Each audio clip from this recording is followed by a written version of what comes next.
Guys, pumasok muna ako sa bench kasi may bibilin akong hat and of course wallet.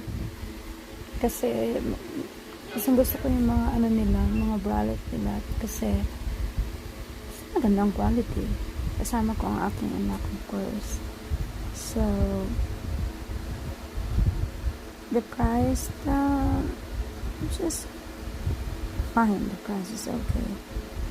And ang dahilan kasi it's a good quality.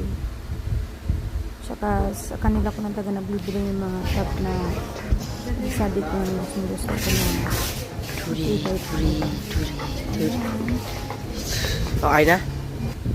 buti lang yung cameraman ko ay napakagaling din. Sumusunod din sa akin ang aking anak. Thank you naman anak. So, ayan. Tapos na.